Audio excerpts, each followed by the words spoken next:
Hello, everyone. We're back on YouTube. A question that comes up regularly in SEO is, how can I do SEO effectively when my competitors are bigger than me? This is something that happens very often and quite frequently. SEO is actually a preferred acquisition channel for outsiders, quite simply because it's an acquisition channel that seems free, it's organic, and it saves us from having to compete with the advertising budgets of competitors who are much bigger than we are. So today I'm going to try to answer this question by giving you plenty of examples of SEO strategies that work very well when you're in a highly competitive industry environment where there are big competitors with more budget than you. And how can we use SEO to try to take some of their traffic and start to build up our own acquisition, generate leads, and generate revenue thanks to some pretty cool SEO strategies. I'm going to show you a plan, how I built it, and walk you through all of it. Let me introduce myself. My name is Leo Poitvin, and I'm the head of an SEO agency. And right now I do SEO for quite a few different industries. One industry where we perform well is B2B SaaS. Quite simply, it's an industry where on top of that, the brands are very strong. And basically there's a lot to do when it comes to taking traffic from big competitors. So there you have it. Today's goal is kind of about how we go about attacking the bottom of the funnel like the good pirates we are to try and capture it. Traffic at the bottom of the funnel when we have very strong brands facing us and to generate conversions. I'm going to show you several different techniques. I'll show you a few of them. In this case, we're basically going to cover 6 or 7 techniques. And without further ado, the basic problem, you're up against giants. You're in an environment where there are potentially a lot of fundraising rounds. Typically, this is the issue with SaaS companies. Lots of fundraising, so very strong brands, very hard to hack into. We're in a place where it's tough to get in, tough to grab market share, because our competitors are bigger, but have more budget and have been around longer. So how do we go about taking their traffic? The first thing is to siphon. Siphon your competitors' traffic, siphon their brands, as we say. One of the first types of queries that's pretty interesting is the lifetime queries. Typically, let's imagine you're in a buying mindset. Very often at some point, you'll end up looking at a competitor's lifetime query, or rather searching for the lifetime query of a product you're trying to buy. I'll take the example of accounting software in this case, because these are software products that have a lot of search volume, strong commercial interest, and big budgets. Let's imagine, for example, that you're looking for accounting software. You'll search for reviews on Indie, reviews on Doob's Accounting, things like that. And so naturally, you're about to go with this solution, but you're looking for alternatives. If you, with your blog, are a competitor to Doob's or Indie, for example, and you cover this query to share your opinion on Doob's or Indie, you'll be able to simply say, here it is. Here are their strengths, here are their weaknesses, and here's how we can address those issues. Here's why our solution is reliable. There are alternative pages that are going to be extremely interesting as well, which we're going to show you. VS pages, zero volume keywords, and trainjacking. All right, I'll give you a general overview. The goal is to focus more on the bottom of the funnel. In this case, except for trainjacking, which is much more top of the funnel, everything else is still pretty much bottom of the funnel. The goal is to influence the purchase decision and to capture the prospect at the moment when they're ready, when we can convert them. Because doing top of funnel is often about queries, things that are interesting for clients, mainly because it's about educating the market and so on. If you need to bring in clients quickly with a small budget, the best option is still the bottom of the funnel. The lifetime queries, as I was saying, intercept the person at the right moment. The idea is to say that you're searching for Indie for life, for example. That means the person is about to go to Indie.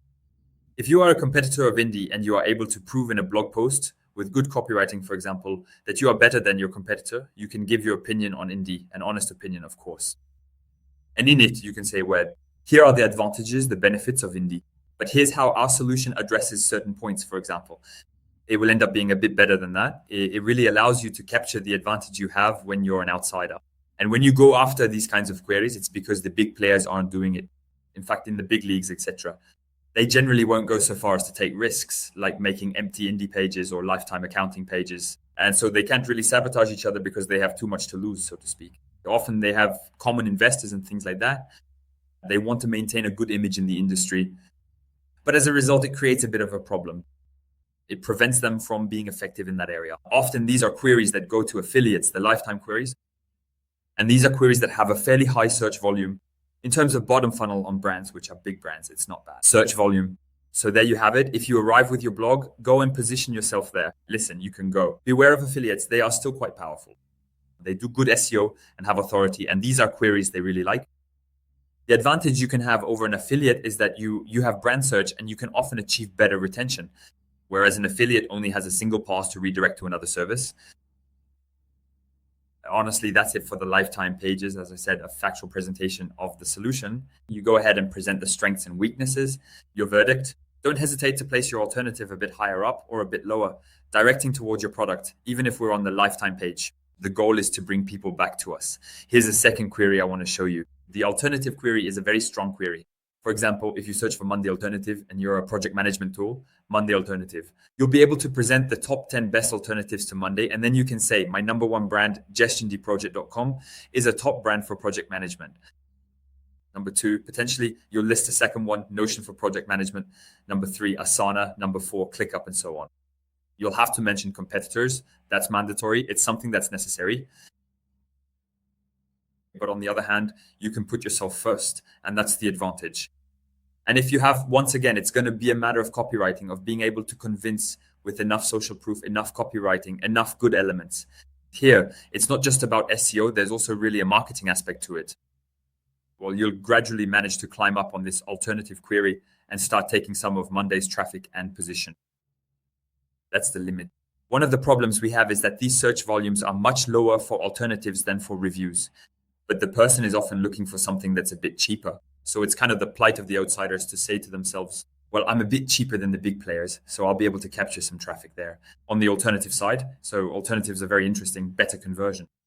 When you offer another solution, instead of just review queries, but what you need to know is that in the alternative space, it's more competitive. You have to try out the competition, etc. It works very well. For ChatGPT, the alternative section also works because it's about listings. ChatGPT likes listings. So there you go. Make top 10 lists, obviously. The goal is to have a top 10 of the best alternatives for a given solution. The third type of query that works very well is VS pages. We talk about them regularly. Here, the search volumes are much smaller, but the number of pages is much larger, almost infinite. With GPT, there's also been huge growth in this type of query. Here, I'll give you an example. Indie versus Dux, which are two accounting software programs. Then you can do Indie versus you, Dux versus you. What you need to know is that all these pages, as I mentioned, are meant to steal traffic from your competitors, but also protect yourself because your competitors will try to steal your traffic with these pages as well. So create a review page about yourself. Create an alternatives page about yourself. Create a VS page about yourself. The goal, obviously, is to have copywriting that allows you to retain your users, your customers. And for all the people who are in this funnel process and are explicitly searching for your solution, you can reassure them. So clearly, VS pages, you should go for it. We can create some pretty cool VS pages. For a VS page, generally, we will take the features, compare the features one by one, compare customer reviews one by one, compare the size of the company, the history one after another, etc. You can make small, there you go, a comparison table works very well.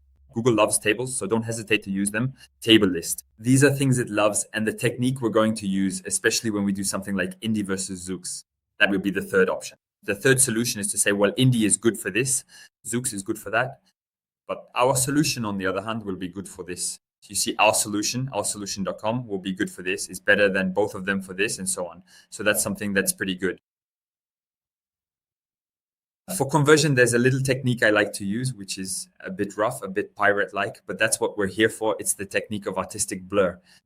Basically, when you're making your page, for example, competitor for life, so do accounting for life, for example, or Indie for life, or Penny Lane for life, something you can do is add a button, create my account, or start for free, or something that's a bit vague that doesn't say exactly whether you're going to create your account or start for free on the solution you're featuring for life, or on our own solution. Obviously, the goal is to redirect people to our own solution. So the idea is to have CTAs that are just a little bit vague. That way we can guide and direct them into our funnel, our sales pipeline, which is quite interesting. However, be careful. This should be used in moderation because you don't want to mislead the user either. So be careful and make sure your funnel is something people actually want. Or make sure it's well explained so you don't lose people in the funnel and so they understand what's happening. If there's a problem, what's going on, etc. Potentially, you could have different funnels depending on the landing pages you've used. That would be ideal. It allows us with minimal traffic to be sure we can convert it.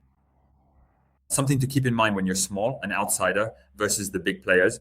The big players can't make certain efforts that smaller ones can. And that's what we'll need to focus on, having optimal conversion and then gradually increasing volume, even though conversion rates will inevitably drop a bit as we scale up. So at the beginning, when you have few clicks, make sure every click counts. Make sure to capture each opportunity properly to recover as much as possible. Get a phone number, call the person to understand their intent, to understand where they are in the buying process. This will help you get to know your users better and have an overall system that's more structured, that converts better and brings in more people. So the traffic is a bit less qualified, but it allows us to bring more people into the funnel. And of course, this also works for comparison pages. You see indie versus Dux. You can, for example, just below the indie presentation, add a create an account button. Obviously, you'll redirect to your own solution, not to indie or Dux. The goal is to bring people to your site. For the alternative query, you can put it under each alternative, create an account, and each time it redirects to your site. Once again, these are a bit like pirate techniques, so they're a bit borderline, but I'm showing them to you because they're interesting. When you're an outsider and have nothing to lose, it's useful to know all the techniques available on the market.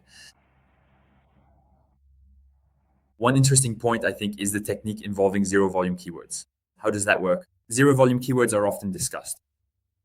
The idea is to say, okay, let's first work on our target audience. Here, it's really a mindset, white at Google.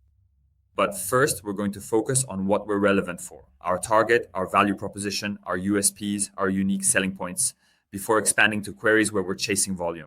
The goal is to produce for ourselves first before producing for the masses, for Google, etc. But to do this intelligently, I'll give you an example. What we're going to do is first look for what has search volume. For example, we know that best accounting software for craftsmen is something that has search volume.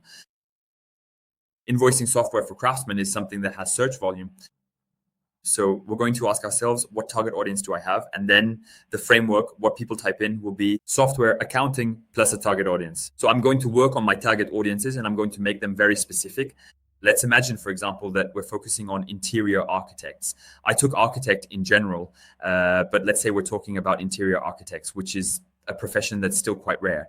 There probably won't be any search volume, but if the intent exists among craftsmen, it surely exists among interior architects as well. The goal is to say to ourselves, the keyword tools haven't detected it yet, but since we're really more relevant than average on this, we're going to go ahead and create this page. We're going to create it for several personas.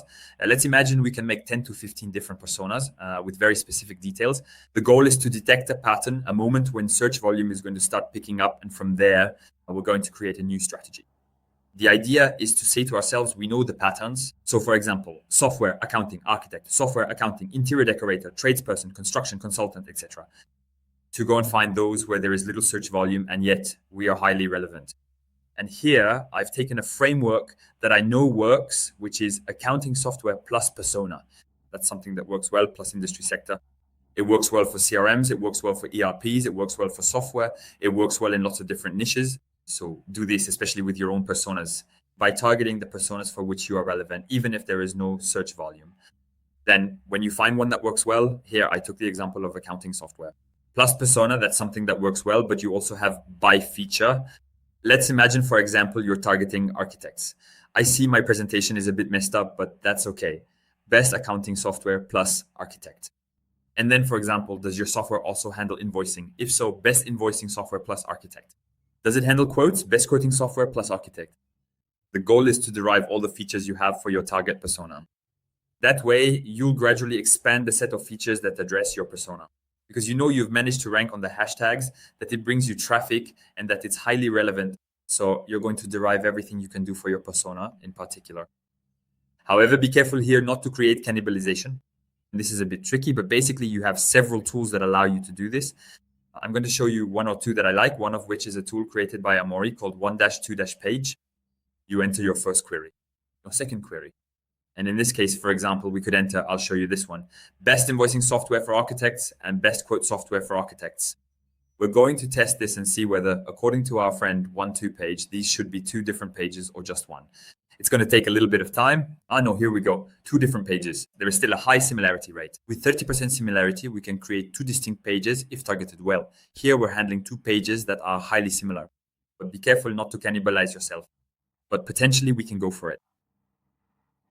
Next, after this technique, the last technique we're going to present to you today is the trainjacking technique. Basically, the trainjacking technique is about saying we're in a sector with a lot of activity, a lot of news, a lot of dynamism. The big players can't keep up with everything that's happening and they rely on certain things. Generally, the big SEOs rely on the keywords from the tools, and the keywords from the tools are 3, 6, or even 12 months behind reality before they show up in the tools. So the goal is to go and take, that's it, new trends, new things, buzz topics to create content about, and make sure these are emerging trends so you can do things around them. For me, just so you know, this is something I've experienced and done myself. It's a strategy that I have implemented when I had an affiliate site about CBD. I'll give you an example. I was on Google Trends, and every day or maybe every week, I did the same thing.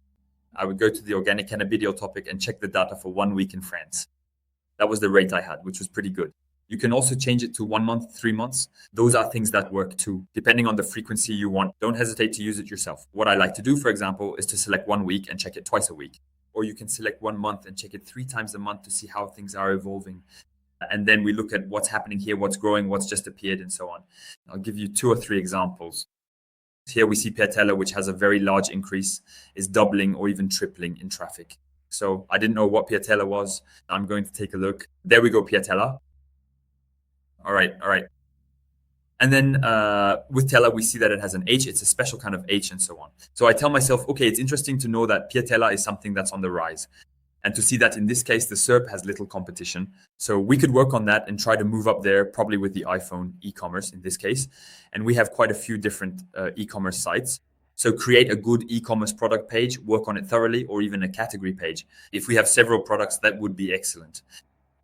That's an example of what we can do.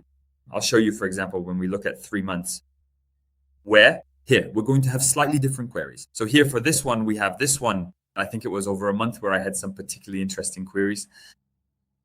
Here we have a lot of records. Records mean that it's a new query that has just come in. So that's quite interesting. Let's take a look at what's happening. So we see new brands appearing, for example.